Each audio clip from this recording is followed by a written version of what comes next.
Thanks, you guys, for worshiping with me. You may be seated. My friend Carlos, is there, I forgot to tell you when I was sitting right next to you, is there a way that you know how to turn on these lights right here? Because I'm famous and I want to stand in the spotlight. Yeah, well, sit and mention phrase. Please, may I have... See? The big people are an awful lot. Hey, welcome to Unchurch. If you can, please turn with me in your Bibles to the 78th Psalm. If you don't have a Bible, I've got a handful of ones here. I'd love to share it with you. Otherwise, you can go to the YouVersion app or the Bible app. If you get to there, go to the bottom right-hand corner, click on More. You can see that all of the, if you click on More, then you can go to Events. And then on Church, you can see that all of the notes, Bible verses, and everything, except for the pictures, are right there in the app, and so you can follow along. However you're following along, I'm glad that you're here to do that. I want to first, before we get started, just to say to all of our favorite dads, granddads, great-granddads, stepdads, foster dads, forgotten dads, pet dads, and even those that have lost their dads, happy Father's Day. You are loved and appreciated. I love my dad. This is my second Father's Day without my dad, and I miss him a lot. And I just feel like dads are such a critical part of my understanding of my faith. And that, not that there's not a role that moms play, but like there's something that dads do. And I can't quite put my finger on it, but I know that I love being a dad, and I know that I take that role very, very seriously. The other thing I want to mention is I want to recognize the Juneteenth is today. We're celebrating Juneteenth. I was with my sister this week, and we were, on Tuesday, Wednesdays, and Thursdays, I walk with my sister at the Croc Center. They walk in the pool with old people. Normally I see Gary there, and he's walking around with all the other old people. But we just kind of walk around the lazy river.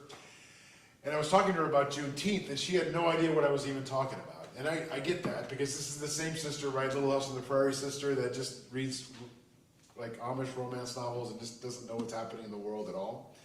And so she just kind of reckoned it as sort of like a made-up holiday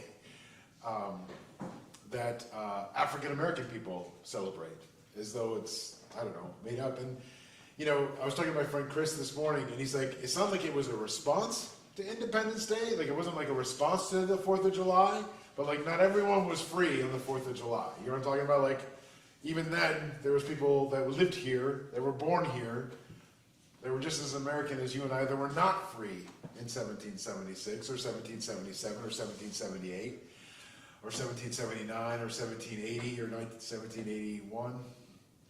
Not until 1865, right, when in Galveston, Texas said, hey, wait a second, this doesn't sound right.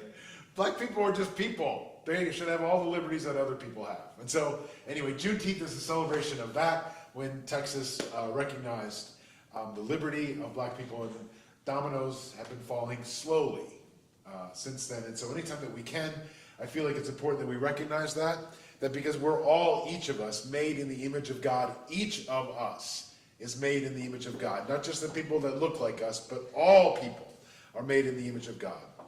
If one of us is treated unjustly, we're all treated unjustly. If one of us is oppressed, we are all oppressed. If one of us is enslaved, we all are. And so, like, we need to start identifying, as it says in the Latin text, image Deo, right? The image of God, and that's really important. All right. When we think of wisdom, it can make each of us think different things. Like some of us think of like philosophers, like Socrates, right? This is a famous painting from the Renaissance era of the death of Socrates. I'm not sure what the chain's about. I just noticed that just now. I don't even know what the chain was doing. But anyway, Socrates, super wise guy, and we thought, sometimes think of him. Sometimes we think of a wise sage on a mountaintop, like, if I could just climb the Mount Everest and find this guru on top of a mountain, he could tell me all the secrets of life and what the world really means. Some of us think of Buddha and all the amazing things that Buddha has ever said, and so we're like trying to lean into that a little bit. But the closest we might get to the actual depth and impact, no pun intended, of wisdom might be wisdom teeth.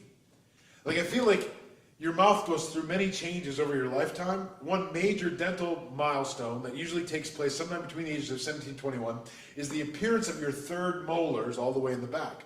Historically, these teeth have been called wisdom teeth because they come through at a more mature age. And that's the thing, isn't it? Wisdom, it doesn't come from knowing a thing. It comes from learning a thing. Like sometimes we think we can just get wisdom by, having a book. Oh, if I could just get a book on wisdom, I could just learn all the things about wisdom, and then I would know, then I would be wise, and that's how it works. Wisdom doesn't come from knowing a thing, it comes from learning a thing. And learning comes from experience. And for the most part, experience comes with age. So this Father's Day, whether you're a biological dad or a mom, or a spiritual dad or mom, I want to talk about sharing wisdom downhill as we continue in this series, Summer Psalms, with Psalm number 78. Now, the 78th Psalm is titled A Contemplation of Asaph. Asaph. A-S-A-P-H. Asaph. Asaph, not Asaph. It could be. I might say it Asaph today, just because that's how I read it. Because it looks like Asaph with an H. So, anyway, the Contemplation of Asaph. The author, Asaph, was the great singer and musician of David in Solomon's era. He was famous. He was a rock star. Everyone knew who Asaph was. The books of Chronicles 1 and Chronicles 2, add that Asaph was a prophet in his musical compositions. He was a big deal, this Asaph guy. So Psalm 78 is the longest of the historical Psalms. Its lesson is that history must not repeat itself and that people must never be, again, unbelieving. I'm not going to talk about the whole thing, because the whole thing is like super duper long. And it talks about all the things that God did to get the Israelites out of Egypt, right? All the plagues, right? All the tower of smoke and fire, the Red Sea, the water from a rock and quail and manna. It lists all those things. We're going to talk about all that. We're only going to focus on the first 8 verses. So let me just do the first 4. Here's what it says in Psalm 78, 1 through 4. O my people, listen to my instructions. Open your ears to what I'm saying, for I will speak to you in a parable. I will teach you hidden lessons from our past, stories we have heard and known, stories our ancestors handed down to us. We will not hide these truths from our children. We will tell the next generation about the glorious deeds of the Lord, about his power and his mighty wonders. The opening of the psalm reminds me of the times when Jesus and other places in Scripture that start with, before they even say an important statement or declaration, with the phrase, those with ears, let them hear. This admonishment is remarkable in that it comes before the statement or phrase is even mentioned. It's like, hey, listen up. Put your listening ears on. Give me your undivided attention. Let's go. And I feel like when a teacher or when an instructor or when someone that is an authority says that, we stop doing everything we're doing and then we focus on them. If we didn't do that, we might miss the first half of something. If someone did say, hey, listen to me right now, I mean it, then we would just keep doing what we're doing. We would finish, I don't know, what do you, like a dam, what the dam's do, breaking our cookie, right? Or we would just be doing the things that we're doing. We wouldn't even hear the first half. So Asaph and Jesus and other people in Scripture were like, hey, listen, if you have ears, let you hear. Listen to me right now. And I love that. When, such as a disciple renders to the words of his master, meaning I'm going to listen to you with submission and reverence of mind, silent and earnest, that whatever is enunciated for the purpose of instruction may be heard and properly understood, and nothing be allowed to escape. In fact, Matthew even references this scripture, which was written 720 years earlier, when he was explaining Jesus' use of parable. Here's what it says in Matthew 13, 34 through 35. Jesus always used stories and parables like these when speaking to the crowds. In fact, he never spoke to them without using such parables. This fulfilled what God had spoken through the prophet. I will speak to you in parables. I will explain things hidden since the creation of the world. I love when this happens in the Bible. I love when New Testament people make reference to Old Testament things. I feel like it kind of gives it some sort of credibility for me that these are what we often think of as 2 different books altogether, 2 different, directions altogether. And I love when one calls back on the other one. And 720 years, that's a long time. 720 years is from us to Dante Alighieri and his seminal work, The Inferno. So Dante's Inferno, I'm sure you've probably heard of it. It's Dante who is largely credited with our beliefs about hell. This is not an ancient map of hell, but according to Dante's Inferno, which is not biblical, so don't hear me say that this is biblical. But Dante makes this tour of hell with Virgil, I think. And so, they start in this dark wilderness of the soul, and then they make their way through hell's gates, and like they just keep going deeper and deeper, into hell, right? And like it says, all the people that they see along the way, like in limbo, were pre-Christians and unbaptized people that didn't have a chance to know God. And so they're like in the first level of hell, like where it's just a little bit warm, I guess. I don't know. And so and then all the way through, right, until you get to like the worst thing, are traitors, right, to kin and homeland and guests and benefactors and like all these horrible things. This is where Satan lives, is down here, according to Dante, right? So a lot of the things that we think about hell and what hell's going to look like, there's a picture here of like demons and devils and stuff. And like, this is often what we think of, right? When we think of hell, we're going to get there and there's going to be these guys with pitchforks and wings and they're going to be stabbing at us and prodding us. The demons are in hell too. Like, it's not a workplace for somebody that we go and we're punished, right? we're all punished in hell. So but a lot of these images that we have in our head about hell come from Dante and not for the Bible. This has nothing to do with my message. I just am really intrigued by Dante's Inferno and how that all thing works. But that was 720 years ago. So for me to quote Dante now is like Matthew quoting Asaph from 720 years before him. And so I love when that sort of thing happens. So Asaph begins his psalm and tells his listeners to listen. And then he tells them what style of song he's going to sing to them. And then he tells them why he's singing it. He tells them, I will teach you hidden lessons from our past, stories we have heard and known, stories our ancestors handed down to us. We will not hide these truths from our children. We will tell the next generation about the glorious deeds of the Lord, about his power and his mighty wonders. Asaph says, I'm not going to bring up new things for discussion, but things already within the collective mind and memory of Israel. I'm going to talk to the generation to come of the praises of the Lord. Asaph knew what followed in the psalm would come from events and themes received from their fathers. He also knew that what they had received they had to pass on to the next generation. That they had a responsibility not to hide them from their children. This responsibility is at the heart of the oral tradition, which gives us so much of what we know of God of Israel and God the Father of Jesus, is oral tradition. So these things that they're talking about here is why we know what we know. Like, yeah, they had papyrus, or yeah, they had split reed pens or something, but like, for the most part, we know what we know about God because of the oral tradition, and that's what this is talking about. One generation carries the responsibility to share with the next generation the deeds and the power and the wonder of God. It's our responsibility. The great C.H. Spurgeon, often referred to as the Prince of Preachers, said this: the more parental teaching, the better. Ministers and Sunday school teachers were never meant to be substitutes for mother's tears and father's prayers. I grew up, part of my upbringing was in the Catholic Church. And I know that I've talked about this before, about how so much of how that works, so much of how the liturgy works, and so much of how the management works, is like where our faith is facilitated for us. We're observers of our faith being conducted by somebody else entirely. The priest is up there and he's the one that can talk to God directly. He's the one that can face God. He's the one that can hold God. He's the one that can manages God on our behalf. And then we just kind of sit and we watch. And then we can partake in communion. And then, this isn't me ripping at all on the Catholic Church. It's just how their tradition works. But what comes along with that is this idea that my whole faith is just facilitated by the church.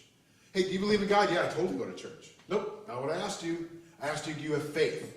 Well, I go to church, and the church makes that happen for me. Church makes that happen on my behalf. Ministers and Sunday school teachers, they make that happen for me. And what Psalm 78 says, what the Bible tells me, is that information, the passing on of knowledge about God's power and deeds and love, that's my responsibility to my kids. And not only tell my kids, but tell my kids how to tell their kids. This is how it's supposed to work. This faith is something that happens in the home, but we do that. We want to relinquish control over how we're raising our kids, both spiritually and even it's I haven't told Abe, he's 13. How old are the boys? 14. I haven't told Abe about the birds and the bees. I haven't done that. And I know that he's had health class. Like, he's had to have had health class, right? Have you guys had health class in school? Yeah. Were they talking about that stuff? Gross. But I never told him. So he doesn't know how I feel about it. I certainly can't do that with my faith. It's bad enough that I'm doing that with the birds and the bees. And D's. All week long, my kid was making... Can I even say that in church? I feel like I can't. Tara says I can't. D's. Yeah, all week long. Yeah, he kept asking me questions. Hey, Dad, do you want to get some pizza? Pizza what? Pizza is done. Like all week long. Yeah, we've gone through that. Yeah. These guys, but older children. Right. Anyway, my point is that I didn't get a chance to explain like why that's inappropriate, Abe, to make this joke, right? Like you can't make a DN joke to your mom, bro. Like what are you doing right now? Anyway, I for sure can't let faith be reliant on what he's learning at school from teachers or from his classmates. I can't rely on Sunday school and ministers to tell him about who God is. Asaph was concerned about passing on at least three things to the next generation. One, the praises of the Lord, teaching them that God was worthy of our adoration and gratitude. How amazing it is when our kids can see us worship. How amazing it is when our kids can see us pray. How amazing it is when our kids can hear our testimony, right? I love that. Because he also wanted to make sure that we acknowledge and recognize God's strength, his power and greatness above and beyond all. He also wanted to make sure that we understood and passed on the idea of his wonderful work, that is God's power and greatness in active assistance to his people. In our world and culture today, we're quick and prone to emphasize what we have done. Look what I did. It makes me think of the scene in Castaway where Tom Hanks finally gets the fire going. He's like, I have made fire. I feel like that was dead on, by the way. Yeah. Anyway, like this is what we do. Like if we do something, we've talked about this, especially men. Men are really bad at this. Like I changed the light bulb. See that? The light bulb, I did that. I totally, not that one. I did do that one though. Now I know the difference. It is. Anyway, but we want to take credit. We want to take credit. And anytime that we take credit, especially to our kids or the people that we're discipling or the people that we're leading, anytime we take credit for ourselves, we are stealing that credit from actually the person that provided in the first place, and that is God. Anytime we say, like, this is my title, this is my position, this is my accomplishment, and we don't attribute it to what God has done in our lives, our kids think, oh, my dad's pretty great. Which is okay to think of, but like I'm robbing God from it. Like straight up robbing God for the credit. But we want to say, look what I can do, right? Like Stewart, look what I can do.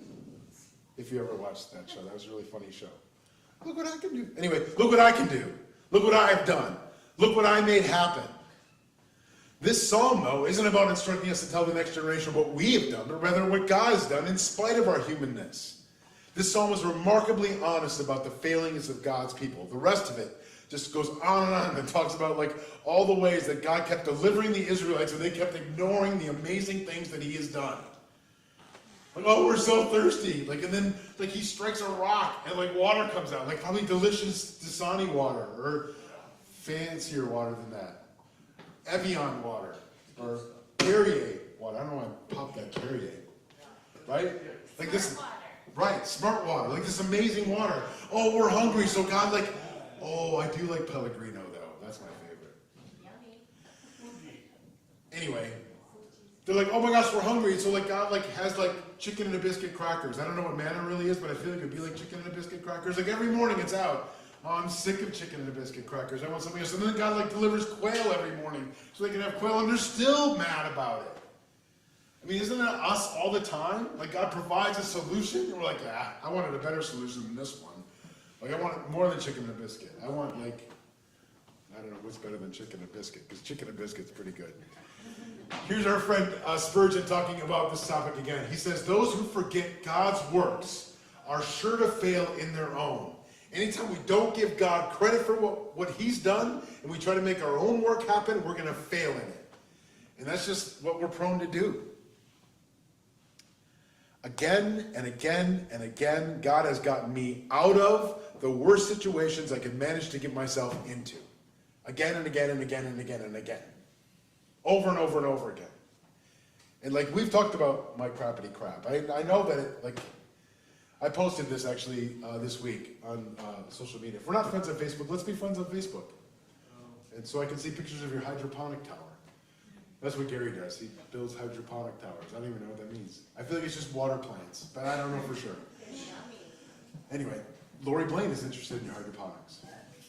Anyway, I posted this statement, not that one, but the one I just said. And my friend, I've got this friend that hates when I post stuff about my faith. Like, he hates it. He was a pastor's kid and thinks that God's a fairy tale. And so he's like, oh, I see, so God's taking care of your problems, but the 50,000 kids a day that die in Africa of starvation, God doesn't care about them like he cares about you? Or, you know, he always mocks me. And I try not to respond because I love him, I love his wife, I love his kids. Like, I don't want to, like, get into it. Because, like, I'm not going to change his mind. He's just doing it to pick a fight. He just wants to fight. And so, like, I'm not interested in the fight. But then I thought to myself, you know, a few years ago I'd gone to Kenya on a trip, and I was visiting the Kibera slum.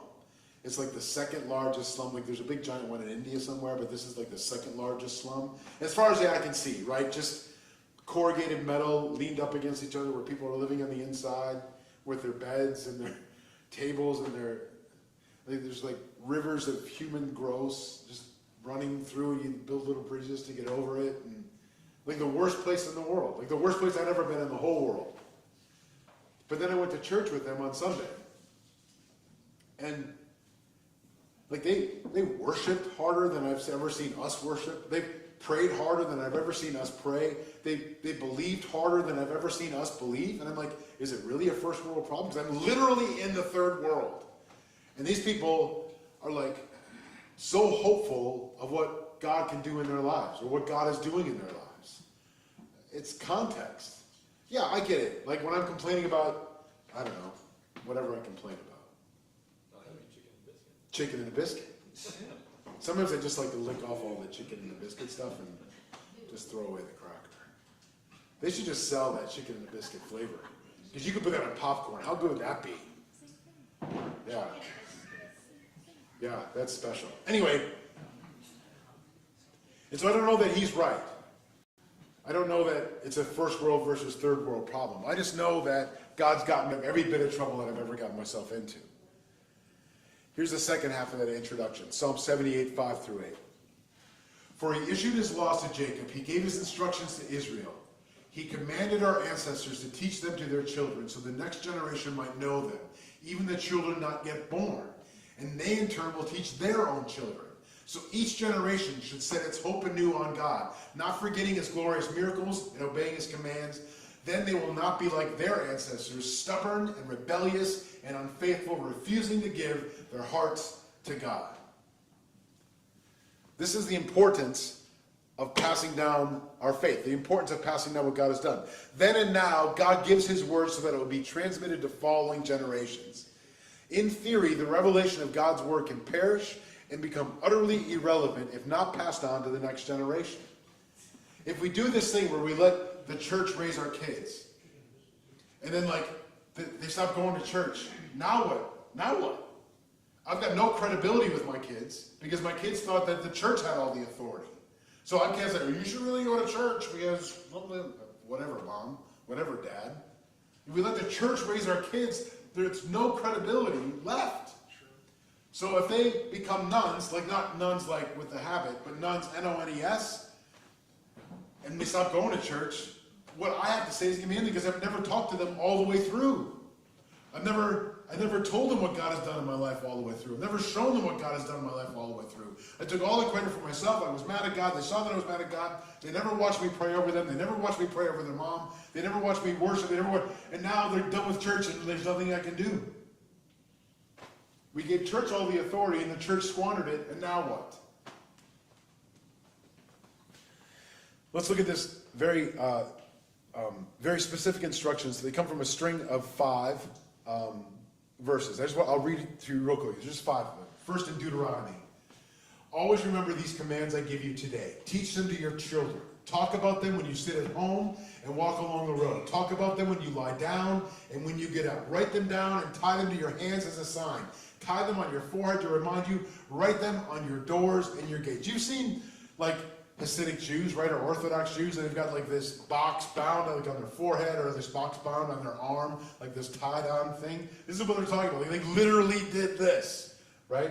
At my house, there's a mezuzah that hangs in my door frame, right? And so inside this mezuzah is a rolled up scripture verse, right? And so like when you watch a movie, which I do a lot, you'll see like in Jewish homes there's this mezuzah, this little thing, and they touch it every time they leave and every time they come home. Every time they walk out their doors and their gates, they've got scripture on their mind. They touch it to remind themselves. I love this kind of thing.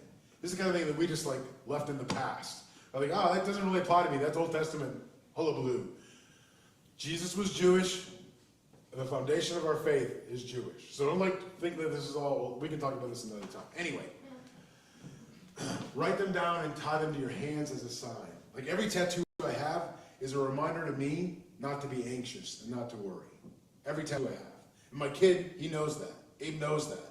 And I love that he knows it because he's a worrier and anxious too.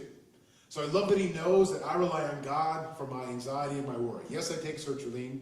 Yes, I, have my watch tell me to breathe. But like, for the most part, God helps me with that. God handles my worry, right? And if I am worried, it's only because I've forgotten about God for a second. But I love that my son knows. I love that it's tied or written on my hands and my arms. Here's the second one. Deuteronomy 6:20. In the future, your son will ask you, what do the laws, commands, and rules the Lord our God gave us mean? Tell him we were slaves to the king of Egypt, but the Lord brought us out of Egypt by his great power. The Lord showed us great and terrible signs and miracles. He did them to Egypt, the king and his whole family. Telling our kids, our actual kids, our stepkids, our spiritual kids, like what does it all mean? It's important that we share that we share in a one-on-one basis between two friends having breakfast, between two friends out at, I don't know, where'd you go last night, Jen? Where were you? Little Jamaica. Little Jamaica, right?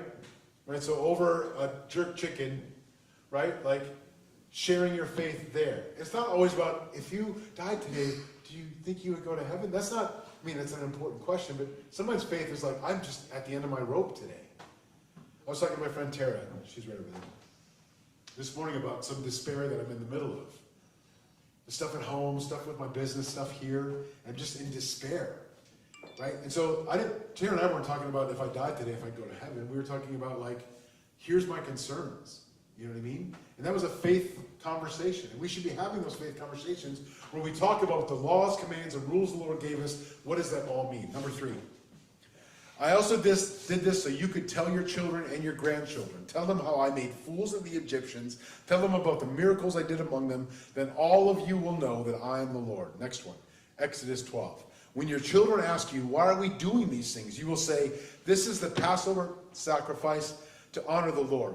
When we were in Egypt, the Lord passed over the houses of Israel. The Lord killed the Egyptians, but he saved our homes. So now the people bow down and worship the Lord. Last one, Exodus 13.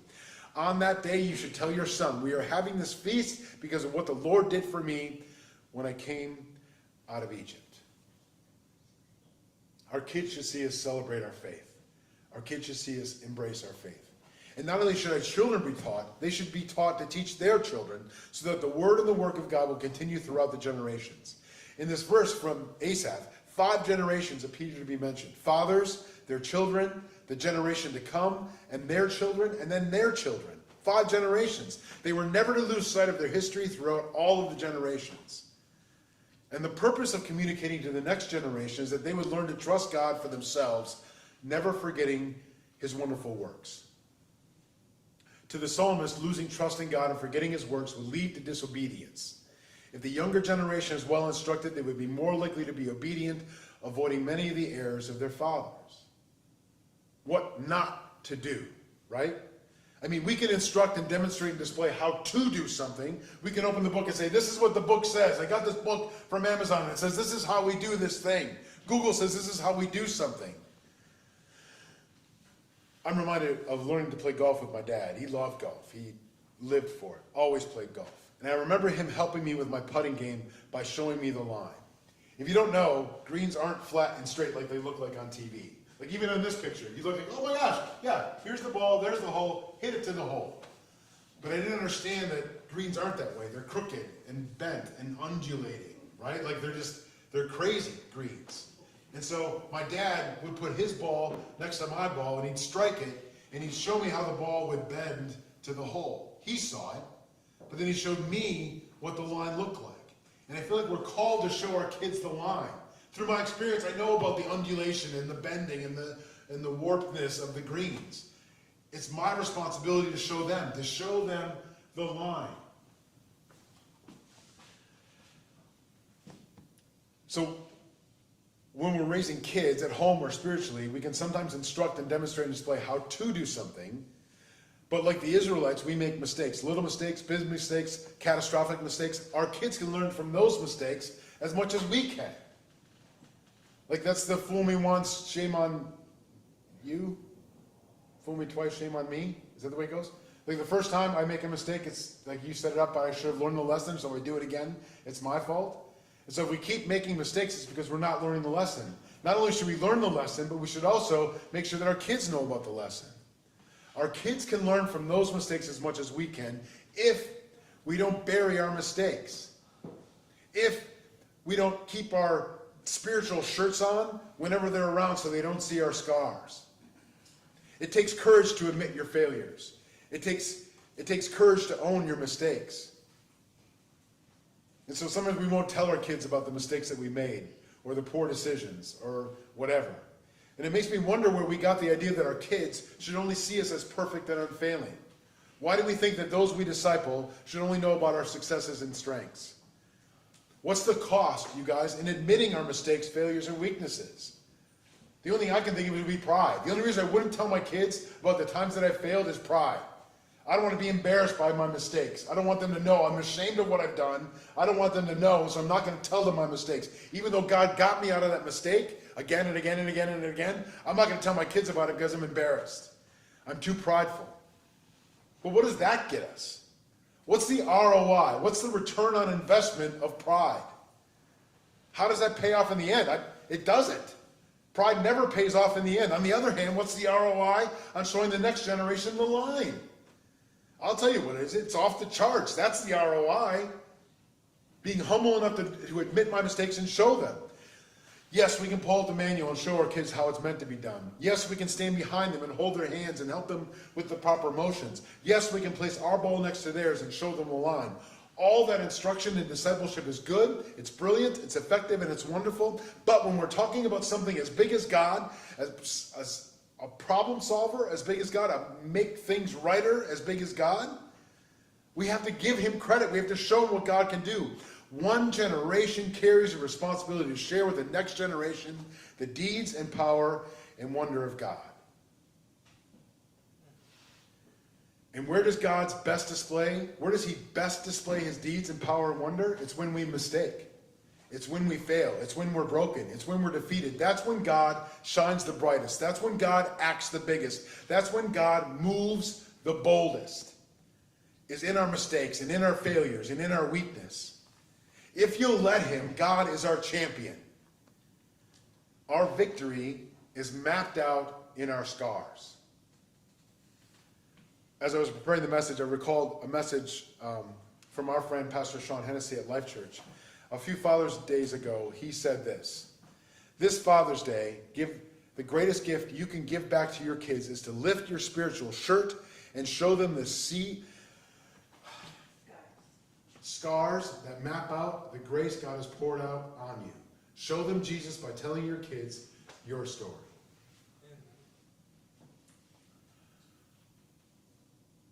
I don't like to take my shirt off. If I was built like Brian Fieldhouse, I'd take my shirt off all the time. He's like super ripped. But I don't like to take my shirt off because besides just not being very fit, I've got this big giant, because a long time ago I had big giant fat guy surgery to like tie up my stomach so I didn't eat as much. And so like there's this scar that goes from like here to here. It's giant, right? And then there's, like, I had that, what did I have? Gallbladder? Thank you. And so now I look like a Kerplunk game, like where there's just a bunch of holes where they like stuck things in me. Like it's just one like messy mess, right? I don't want to take my shirt off and show my scars. Although when I was up on vacation, we played volleyball, like grown-ups versus the kids. And me and my friend Nick, he's sometimes here. He teaches here sometimes. We both took our shirts off because we thought it'd be really funny if like the two most unfit people on the court took our shirts off, like shirts and skins. That's super funny. No pictures were taken at that. We did win, by the way. Did the shirts win? No, the skins won. We ended up putting our shirts back on because Nick has fair skin. He was like, I feel like I'm getting burnt. I was just gonna ask if anybody got hurt. Yeah, no one got it. Actually, he did like sprain his toe, actually. That had nothing to do with not having a shirt on. My point was, sometimes I'm reluctant to take off my shirt because I'm embarrassed of who I am. I'm embarrassed about what I am. And sometimes we all do that as it applies to what we want to show our kids, or what we'll allow other people to see. Our kids, our spiritual kids, the people that we're discipling, will be reluctant to take off our shirt because we don't want them to see our scars, because we're embarrassed of that. And Psalm 78 is very clear about the lessons that we learn and about how we're supposed to pass on to the generation that comes after us. We're supposed to pass that downhill about how God has seen us through. So we've got some discussion questions that are here that I'd love for you guys to discuss at your table. We'll take just, 15 minutes if we can, and just discuss those things. Let's do that, and then we'll close and we'll get out of here. Oh. Jeez. Pass. Pass. Pass. Power.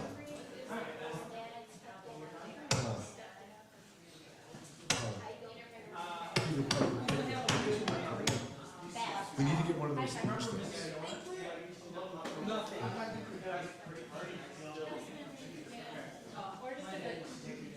On Saturday morning, we get there right when it's. So we need to have that outside.